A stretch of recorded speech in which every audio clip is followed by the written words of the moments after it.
Welcome to Therapist Uncensored. Building on decades of professional experience, this podcast tackles neurobiology, modern attachment, and more in an honest way that's helpful in healing humans.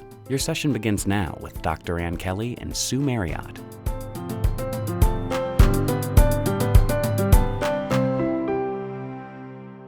For those of you that are just joining us, this is Ann Kelly. Welcome to Therapist Uncensored. And I'm sitting here with a very excited Sue Marriott, who, if you are not seeing this on YouTube, is wearing her wonderful, bright, lighted Beyonce hat.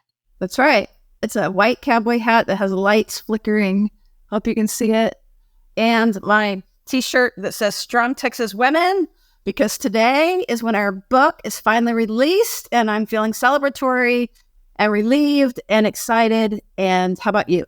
Every bit of that. I don't have my own Texas hat on, but boy, my heart's lighting up because today's the day. Yeah, if you're listening to this episode on the day it gets published, then you are also listening on the day that our book just got released. That is April 30th, 2024.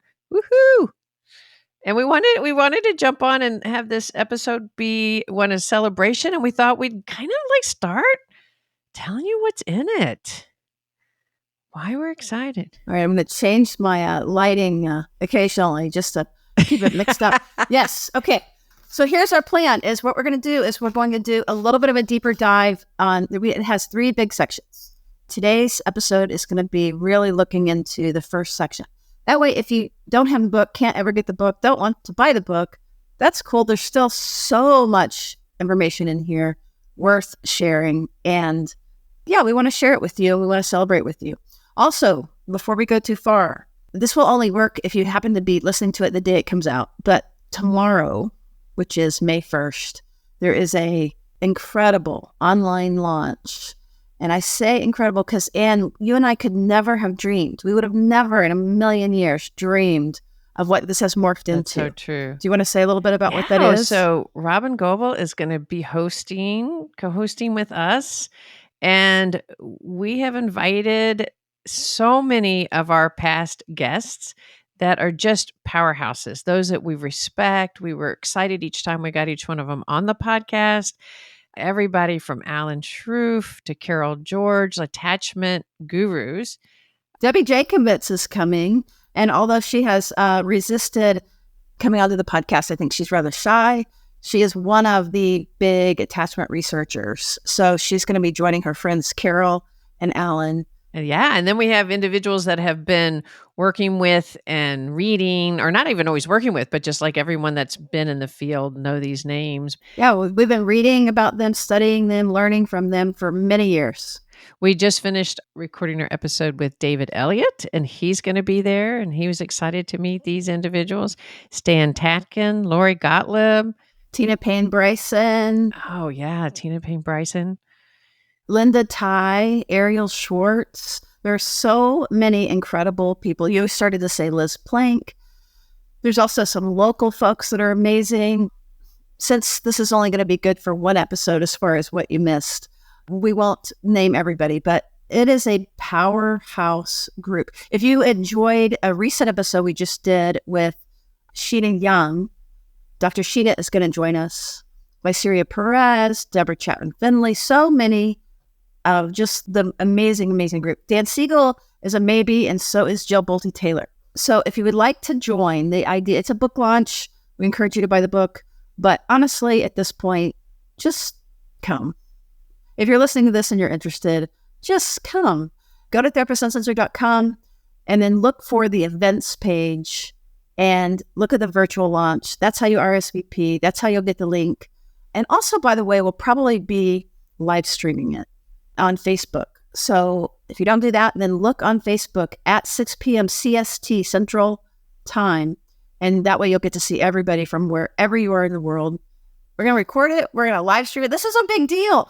All these people together in one place at one time, cooperating, mutually supporting one another.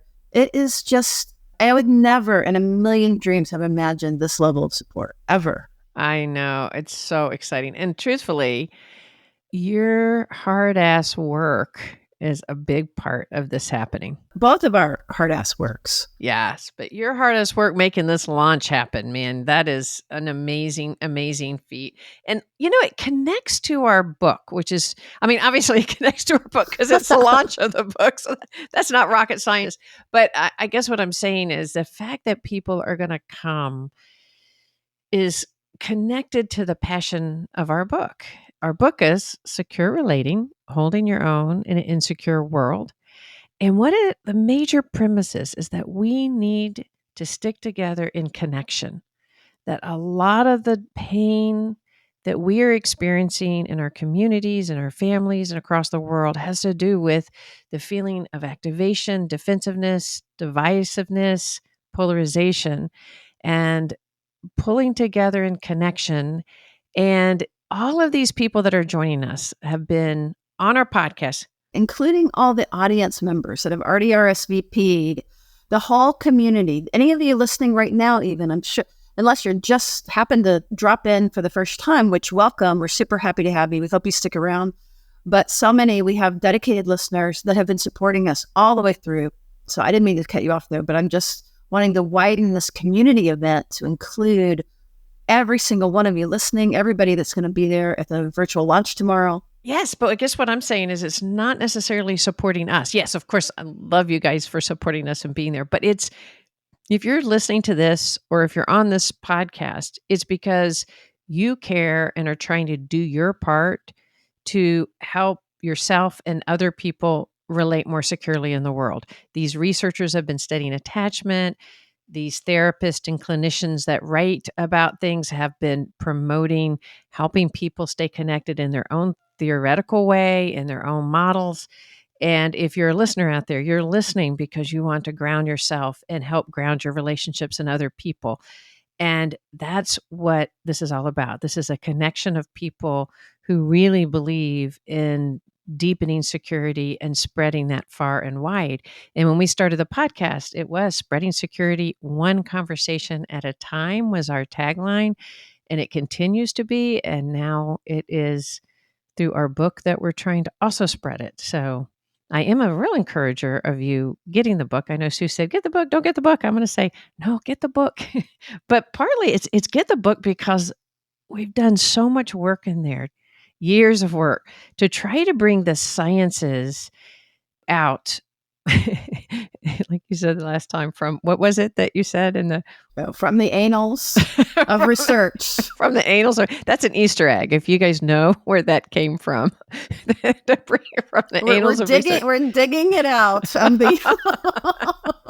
So only really long-term followers are going to know what we're meaning in that. But our goal has been, and in this book, is bringing the most updated and thoroughly researched information out there to everyday public in a way that we can all understand, connect to, share in, and make use of. That's right. And translate that. A lot of this is really complex. And also, when you just go and you read the direct neuroscience, it can be really depressing about the effect of trauma on the brain. It's depressing to look out and see the climate. It's depressing to look out and see the division and open your phones and be able to scroll a live war, whether you're meaning to or not, right? Mass shootings, those things they hurt us. They hurt our nervous system. And we're not saying not to look and not to be engaged. We're saying the opposite, that if we can have hope, like if you get overwhelmed and you cut off, that's just being part of the problem. And that sometimes we do have to do that. I'm not giving you a hard time. But I think what we're saying through this book and on this podcast and right now is that this is all too overwhelming for any individual. But collectively together, if we can hold each other accountable and with support and with love and with care to stay engaged and to do what we can do and to stay active, that is way better than getting overwhelmed and despair. And our brains have a hitch, which is that we scan for danger. We can't help it. So what that means is the news that we're receiving in the world is all going to have this negative tilt. It's like, the person just set themselves on fire outside of the Trump rally, right? That's over everything, live views of that. What's not on the news is this. What's not on the news is you, where you are right now, striving to overcome your own impulses to give up or to get angry, bitter, to live in certainty so we're not challenged, so that we're comfortable. That doesn't make the news. That's what we're trying to highlight. That's what this is about. Exactly. It doesn't make the news when things go well. It makes the news and grabs our attention. And our brains are, like you said, our brains are going to search for that. How do we take all this amazing capacity that we have as humans to be in connection? Because really, this whole thing we were talking about, everybody getting together for the celebration and talk about secure relating, is because we actually, even though our brains are set to look for disconnection, we have survived this long because of our connection, because of our ability to stay connected. We're not actually the survival of the fittest. I loved that. Who was that said that? Was that Dacker? We aren't the survival of the fittest. We're the survival of the friendliest. And that is, as we have learned to collaborate and coordinate and work together, that is how we've progressed. And we can't forget that. So we have to find our ability to collaborate again and to coordinate. And to be able to do that, we deeply need to look at the science of attachment and neurobiology about what helps us do that and what gets us far, far away from that. And that's what our book is about. That's right. And what I kind of like too, Ann, is like our language is secure relating, right? But like everybody that's coming to the launch tomorrow, those incredible researchers and clinicians and writers, they're all producing incredible work. And again, many listeners are as well. For example, Ariel Schwartz will be there. She's working on using yoga and trauma-informed yoga to calm the vagus nerve. Linda Tai is doing amazing work in this. So everybody has their own language. This is our particular language, but it's not the only language. But if we soft focus it and we look at this big collective, we're all pushing in the same direction towards human connection, towards mutuality, and towards what we're calling secure, or I would even say mature instead of immature relating. Yes. Yes. Boom. Boom.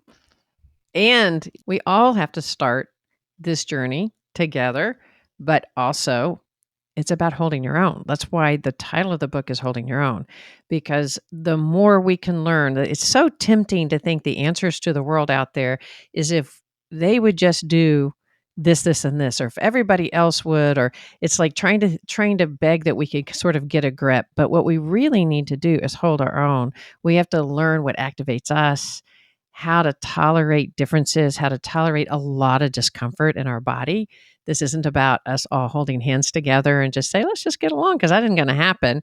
It is about learning to tolerate this deep discomfort that happens in our body when we get threatened. It's about learning what threatens you and what threatens me and what threatens us as a culture, what threatens us in our own family. And when we are threatened, what happens in our body so that we can recognize it. And then we're really learning strategies for grounding ourselves so that we can live more in our secure selves. And our secure selves are the ones that can tolerate differences and have flexible thinking and actually listen and take things in. Yeah, as a matter of fact, when we are in our secure mind, we are less prejudiced, we discriminate less, we other people less, we're more generous, we're more compassionate. So, I had just described everybody has their different language, but our lane is very much this. I love the way you just described it, of like really decoding what our nervous system is doing so that we can outsmart our nervous system and move back towards the connection system instead of the protection system. All right. So let's take the book. Like I love the idea. Let's kind of go through the process. And we mentioned that the book is in 3 sections, but there's a reason it's in 3 sections, because the book is written in the process of what we see happens when we try to make deep development in our body. When we learn something, we don't just go, aha, I got it. And now that leads to change. That isn't what happens. You don't get to pick up a book. We love it. We wish we could say, pick up this book, and once you finish it, you can integrate everything and it's right there. But change happens through a cycle. And we entitled it the 3R cycle. The 3R spiral of healing is the title. 3R spiral of healing.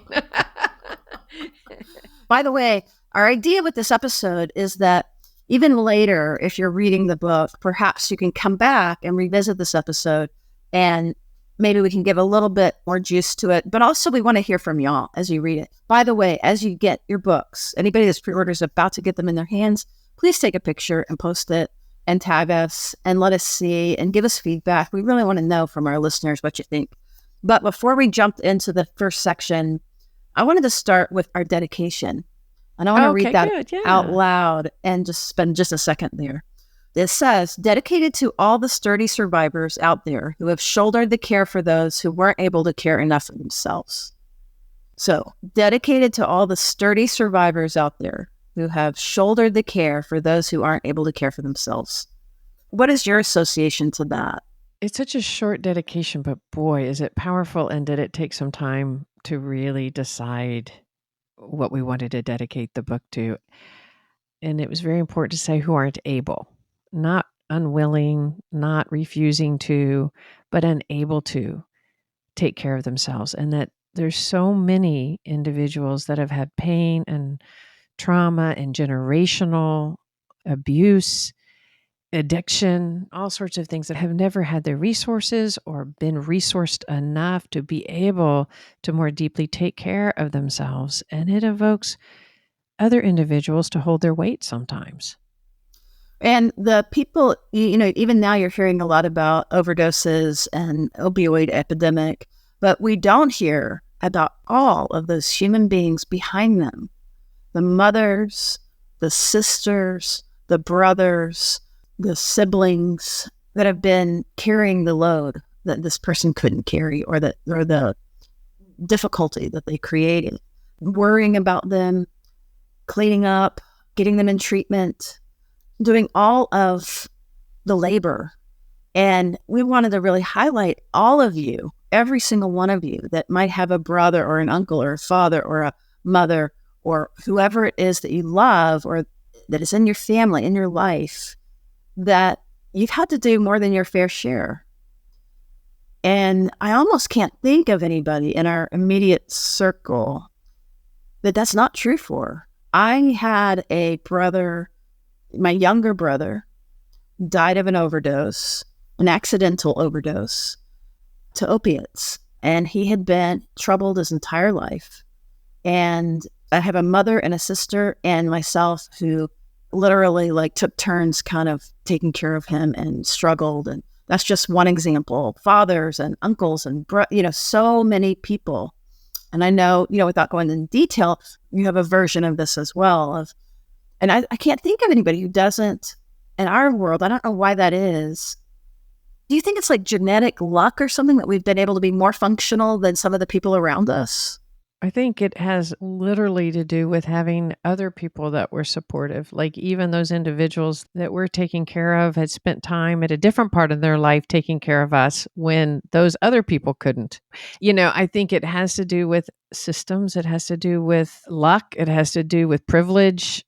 It has to do with so many different things about being able to carry and hold. And I think of the people that have held my weight when I haven't been able to carry it. Has there really been a time that you haven't been able to carry your weight, Ann Kelly? Oh my gosh, yes, there has. For 30 seconds or something? If we think about people like what you were just saying, we're thinking about your brother. He held the weight, though. If you think about it, he had to carry the burden and the weight of those before him that didn't carry it.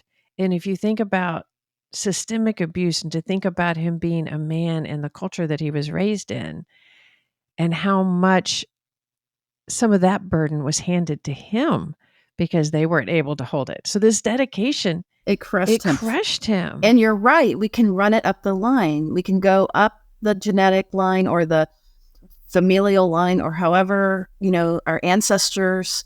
God, if you think about let's just widen it for just a second. I didn't mean to get stuck here, but like you said, that the people that came before, and we didn't have psychiatric medication and we didn't have therapy. We had natural healers, but so many people in pain and in trauma from, legacy from way forward. I was joking earlier when I said, has anybody ever had to carry your weight? Of course, that must be true.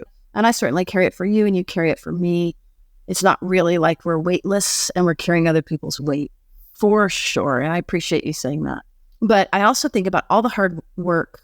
I mean, really the hard work in therapy and just our own personal growth. And like you said, the privileges that we've had to be able to do some of that work. That is changing. We're talking about going historical, but we can also look at going forward and the people who won't have to do this to some degree and 2 or 3 generations ahead that are being impacted by all of us that are holding weight for those who can't. And I think we're just really wanting to recognize that if you're out there and you're listening and you're doing the work, you likely are carrying weight for other people. For those that maybe are in a relationship where the partner won't look more deeply and yet you love them, that's painful and that's hard. And you end up likely carry more of the emotional weight. And I think we wanted to really do a nod out there for everyone that really is in the trenches doing it.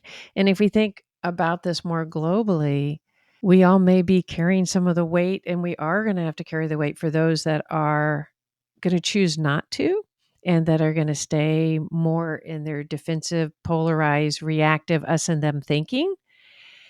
The truth is, we need to be sturdy survivors, all of us, of this crazy world right now and collectively unify so that we are more sturdy, so that we change the trajectory and we're not led by those who are not doing their work. It's so easy to be led or driven by that through those that get to choose what news goes on our feed, the algorithms, or the politicians who promote division and activation in us, or that create laws that create divisions and uncertainty.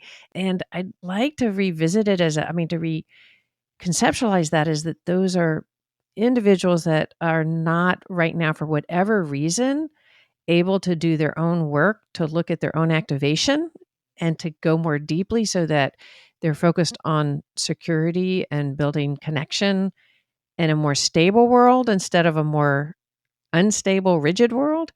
So we need more of us out there being sturdy survivors and working together.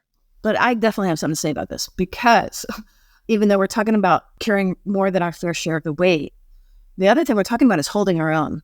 And so being able to be aware of the impact of being dragged down sometimes by people who refuse to look, who put their shoulder into doing harm, which there are people that are doing that. It's not just that they don't know to go in therapy. It's that they refuse because that there's too much for them to lose, that they're benefiting from the status quo. So they do active things to make sure that that status quo continues.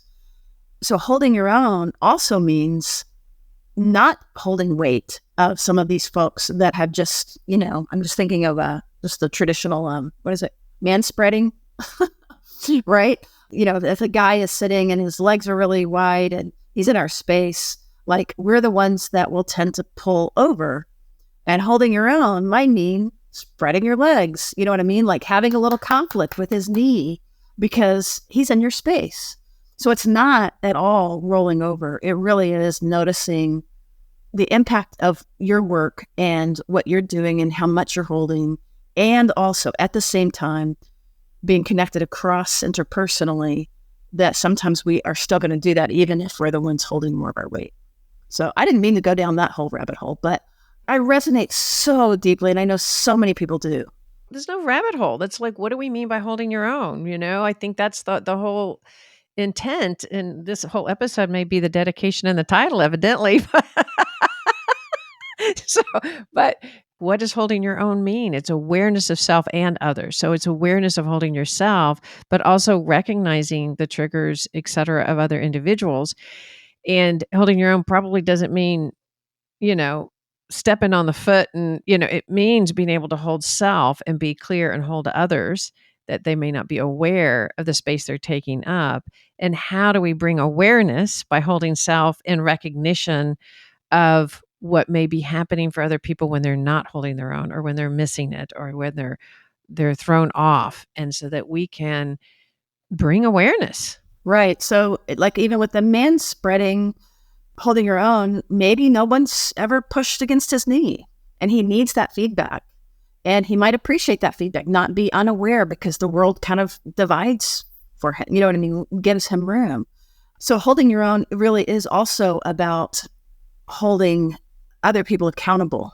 Yeah, because it's healing. It's healing for other people. I love to say that in couples as that when somebody's complaining, it's usually going to advance the system more than we think. It's progressive because we don't know, when you complain about me, often you're wrong, but but occasionally you may be giving me information that I need to hear occasionally. Phil Bromberg talks about, he's one of my favorite psychoanalysts, talks about if you're sitting with somebody and you're having reactions about them or created with them, to not share it is withholding because it's actually a shared experience. And of course, he's mainly talking to therapists about if you're having a significant reaction and not using it, that it really is robbing the person of information that they need. So it's just another way of saying exactly what you said. Well, except that now you got me going. Now you got me because I was thinking about the question earlier when you said, Anne, have you ever not been holding up? And I think about all the ways I haven't because I haven't spoken up. Do you know what I'm saying? Like sometimes when we're holding, I'm thinking about the sturdy survivors out there that we're referencing that people hopefully may tune into themselves as I have been a sturdy survivor holding a lot of weight. But sometimes we can walk around the world being sturdy survivors, holding weight without really going deeply in ourselves about why we're doing that. Oh, that's so true. That can be an armor. Yeah. What is it about in some ways, not holding my own weight by trying to hold too much weight? Does that make sense? Oh, totally. It can be a defense, and 100%. It's totally like being the over-functioning one as a defense, away from vulnerability, away from fear, away from things, oh my gosh, if I don't hold it, everything's going to fall apart. So it's also an encouragement, which we talk about in the book, of sort of having more reflective functioning about that. Am I holding it rather than just feeling resentment because I walk around? That's not what I'm saying that I've been feeling, but it's easy to feel like a sturdy survivor, meaning I feel resentful because I keep holding all this weight, to being reflective and going, wait, what is it about me that I'm feeling the need to hold all that weight without speaking up and without standing up? And holding my own is learning more and more and more to do that.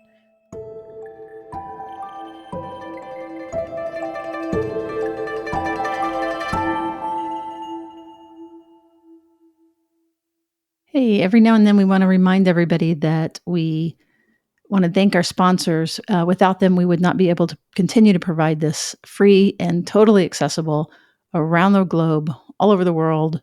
So we really do appreciate our sponsors.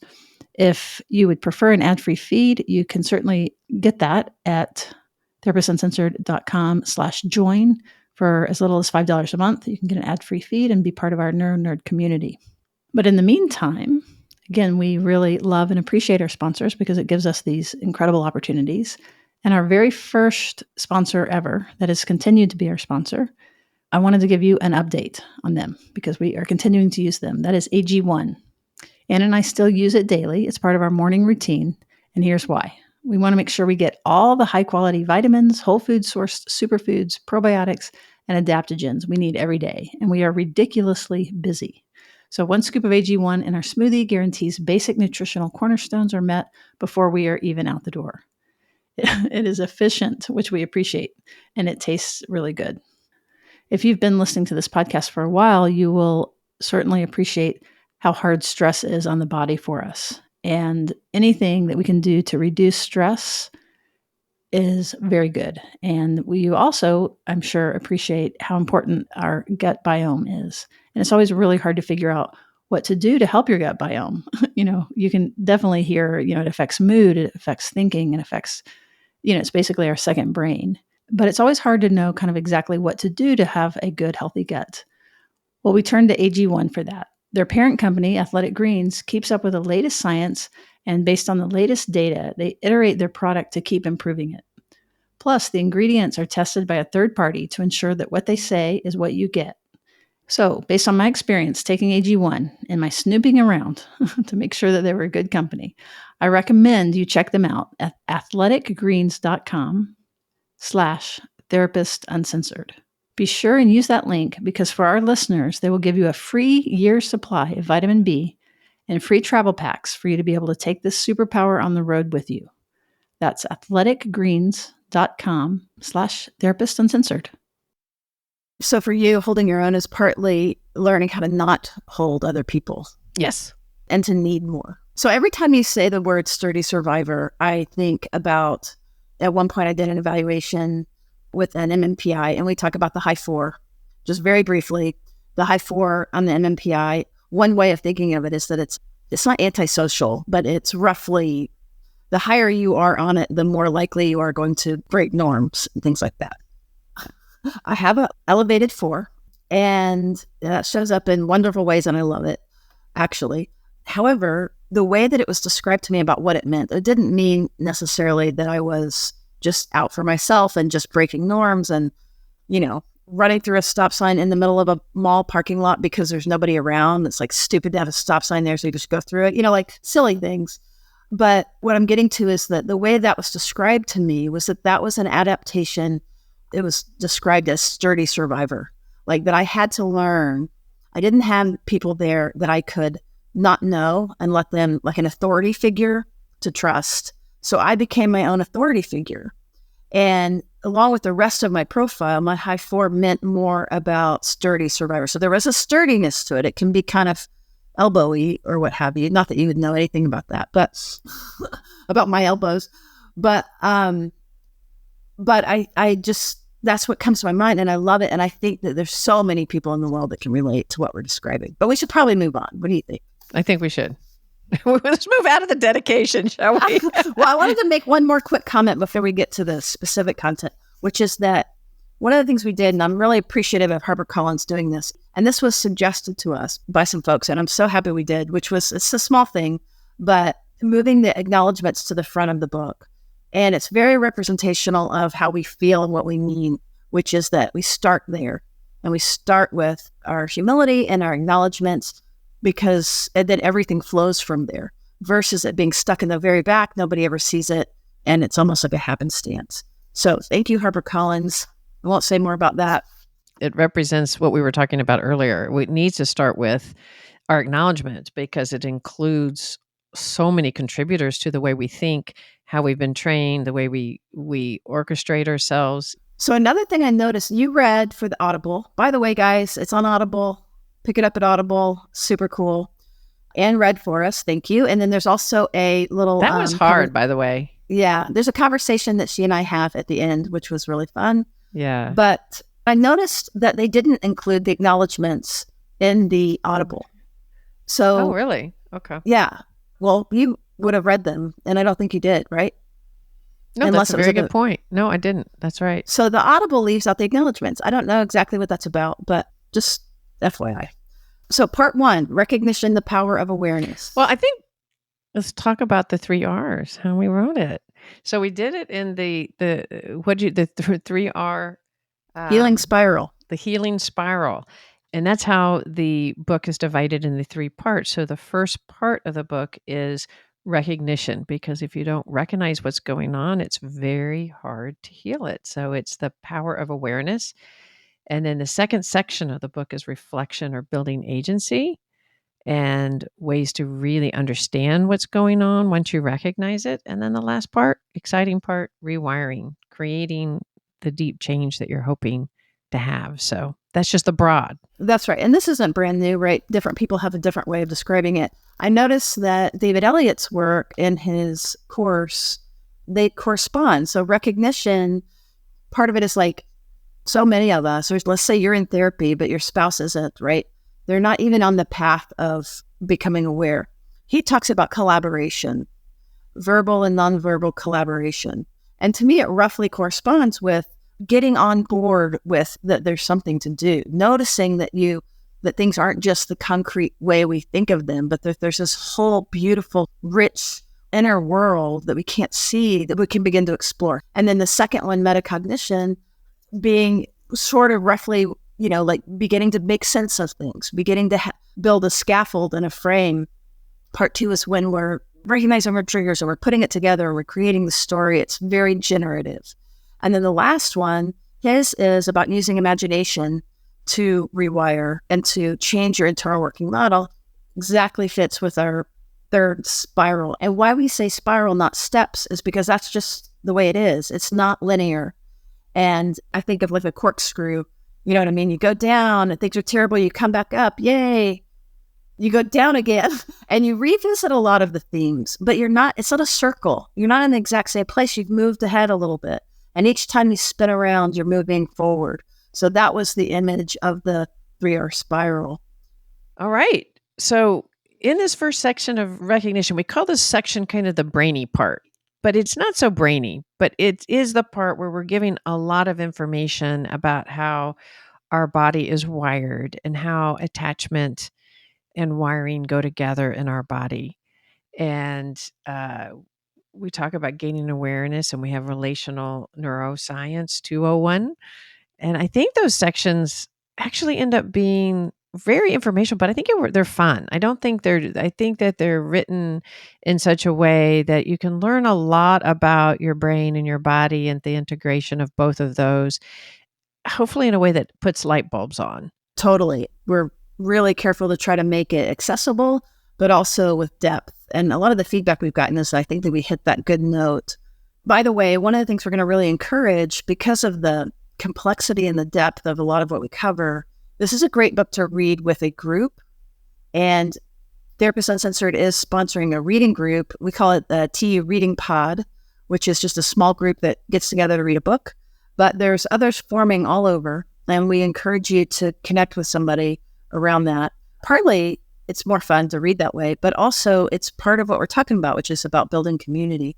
So chapter 1, Earning Security Journey, we talk about that, gaining awareness, and then Relational Neuroscience 201 is chapter 3.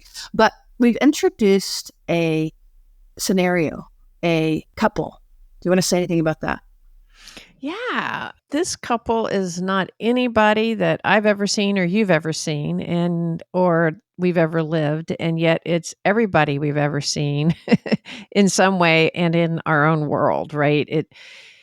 We use a couple to represent really understandable, repetitive patterns that happen in conflict between two people, so that you can have this sense that, I'm not the only one that can get incredibly dysregulated about something that seems apparently very small, but can really activate into hopelessness and helplessness sometimes.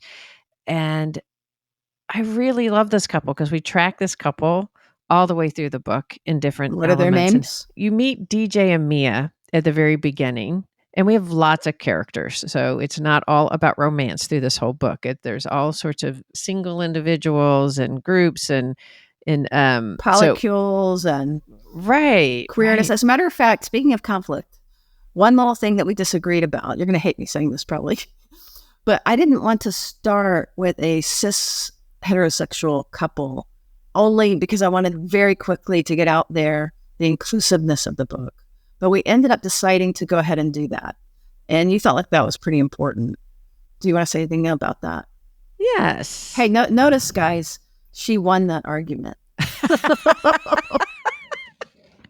No, actually, I think we talked about the bug before we talked about the couple. Well, because I wanted it to be a place where you start off.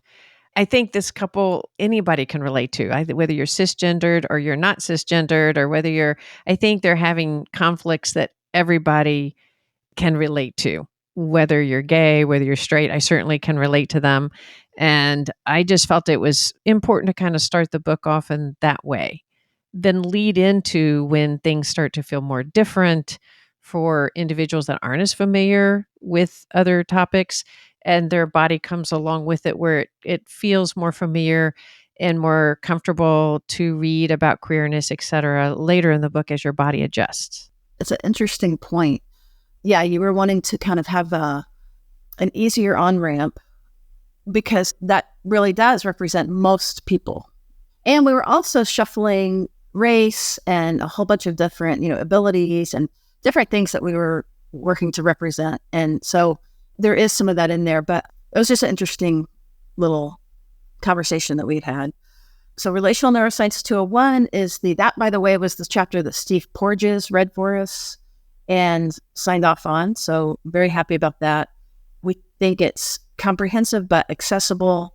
I think it hits a good note of like, okay, it talks about implicit memory, right to right relating. We cover Alan Shore. We really try to get into the clinical, but we also keep it's just one chapter. It's not the whole book. And after we read that chapter, we incorporate that language through the rest of the book. So implicit memory, right to right, ventral vagal, all the language now we use for the rest of the book.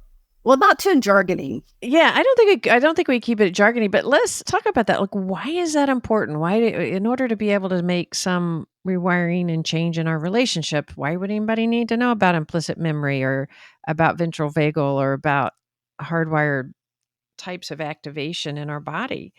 And I think that's the crux of why we wrote the book in a way, right? And that is that when you start really understanding what actually is happening, if there's examples where characters in the book have like maybe an overreactivity to something that even in their own mind, they know it's silly, they know it's ridiculous.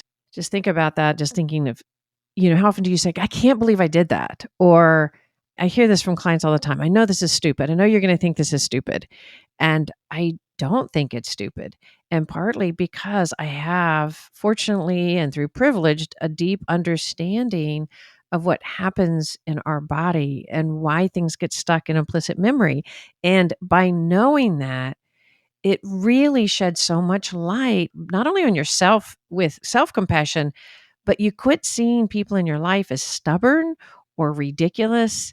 You have this insight like, oh, now that makes sense. Yeah, it's great. It's kind of it's not me, it's my amygdala. So that's great. So can we keep going? We've got a couple more chapters because part 1 is our longest section. So then we've got attachment theories, coming of age story. What we did there in one chapter, we did 70 years and we made it interesting. And at some point, I'll tell the backstories of that because there's some interesting little backstories that we cover in the book. But what's important about that is the reason we went into that kind of detail about what's the difference between the developmental attachment styles, the ABCD model, the ambivalent resistance versus preoccupied, all of that's in there. It's easy to understand. But another reason that we did it is because in the model, we pull out the salient things that have to do with clinical change. So it's going to be represented on the spectrum, and it looks very simplistic, but it's actually based on the specific research, which, by the way, leads us into chapter 5, which is moving attachment maps, which is a bigger term for internal working model. It's internal working model plus a whole bunch of stuff: culture, class, context, lifelong things. It's not just that early representation, internal representation. But that is what we want to change in therapy. That's what actually more permanently heals. So we have a whole chapter on that. Well, and we also, in the first part of the book, we really go in depth into the framework that you and I have developed. And that is the Modern Attachment Regulation Spectrum Framework. Longtime listeners, you've heard us reference this. We call it Mars, but we talk a lot about the blue and the red and the green and how things fall in a spectrum and how we move them, et cetera.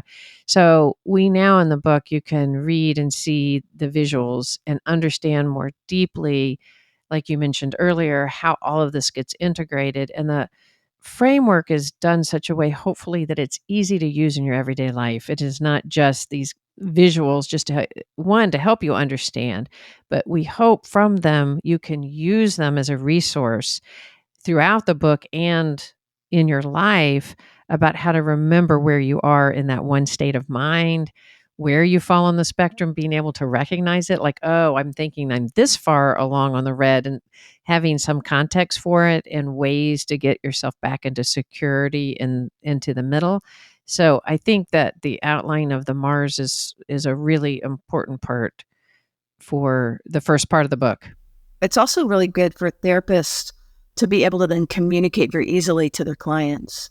And an odd thing about the book I found was when we first got it, we tore open the boxes and we were looking at it. I'm like, oh, did they remember to put the insert in, the colored insert? And so I'm looking, I can't find it. I'm thinking, oh, they didn't put it in. Oh my gosh, what are we going to do? Well, it turns out it's just in a really random place. It's on page 204. There is some colored inserts. I have no idea why they put it there. There was some mathematical reason, but it's hard to find. So when you get the book, flip through so you can really find it and maybe dog-ear it or something or mark it so that you can get back to it. Okay, so we've got 2 more chapters in this section. Number 6 is organizing the disorganized. And I've said before, but this is my favorite character that was introduced in the book. And I have a deep, deep compassion and care for this character. And I hope you do too when you read it, because disorganized is the stepchild category. And we really, I think, try to do a really good job of sorting out what is disorganization, what is dissociation, what is trauma, what is dysregulation. We talk about it on the spectrum as the tie-dyed puddle. And I think we do a pretty good job there. And for those of you that when we're using words like disorganized and organized, et cetera, and for those of you that might not completely know what we're referencing, what we're talking about is how early attachment can be so disruptive in our bodies that we don't have a real organized strategy about how to engage. And it's helpful to understand what that looks like, because you could have a disorganized kind of early attachment and not really be able to recognize it. It also represents how trauma hits our body. So that chapter, I think, does a really good job about helping you understand how trauma is located in your body, what happens, what are the signs that you're experiencing it, or maybe somebody you care about is experiencing trauma. We also bring in Patricia Critenden's work around disorganization, which is really important. Clinicians that are familiar with her work tend to really love the clinical application part, and we did too. Her model itself is extremely complex, has like 26 subcategories and things like that. But we, again, try to bring you the best parts of that. And I just want you to know it's updated with her information. And then just for time, let's get to the chapter 7. Again, this was the longest section, but that was the hardest chapter. That was a bear. It's called When Systems Create Insecurity. We had more people read that chapter than we had read out just about anything else. Thank you, Glyceria and Deborah Chapman, Bentley, Glyceria Perez, and many other people for hand-holding us and schooling us and helping us try to get that right. So that really talks about, for example, poverty. Those kids will often, because of adversity, score as insecure, but you can't impose that thinking on someone who has not had the benefit. As a matter of fact, just thinking of the idea that attachment security, natural security, is also an unearned privilege. And I think the important part of that chapter is to expand beyond that attachment and how we relate in the world is primarily and only to do with our early caregiving experience. In fact, it is not, right? That is foundational. It's part of your early implicit experience. But even that has to do with a much broader, whether it's early development or throughout your life, you were impacted by the systems that you were raised in, the epigenetics, the culture you were raised in, your ancestors and how they were treated and how that's located in their body, and that we have to broaden the idea of how we see attachment to include all of that. I am glad that you spelled that out a little bit more. I think that's really very, very important. I hope this gets recognized. Like, we really are expanding the idea of what attachment security means.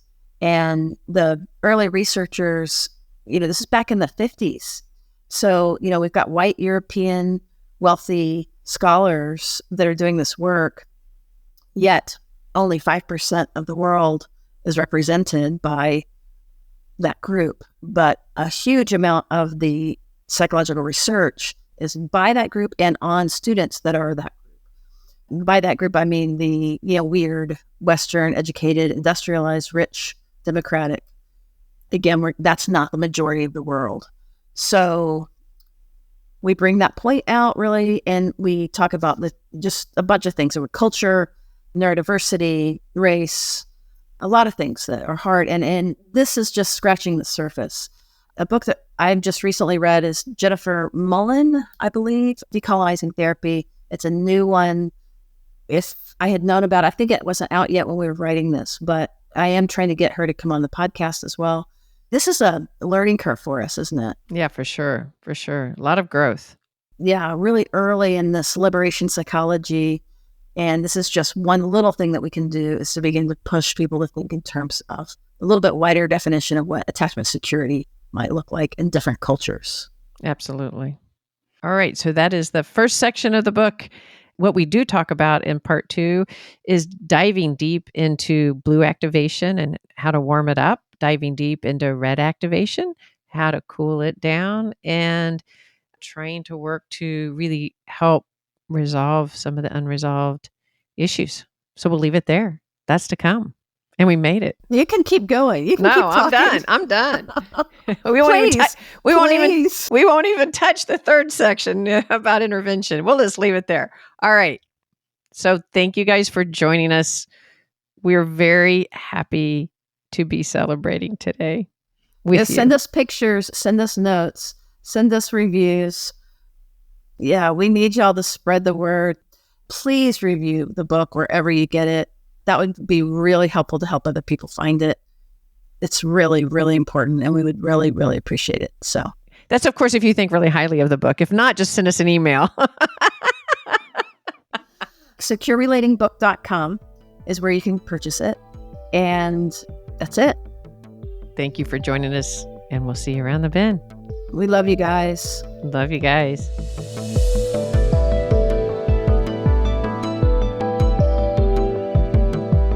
Therapist Uncensored is Ann Kelly and Sue Marriott. This podcast is edited by Jack Anderson.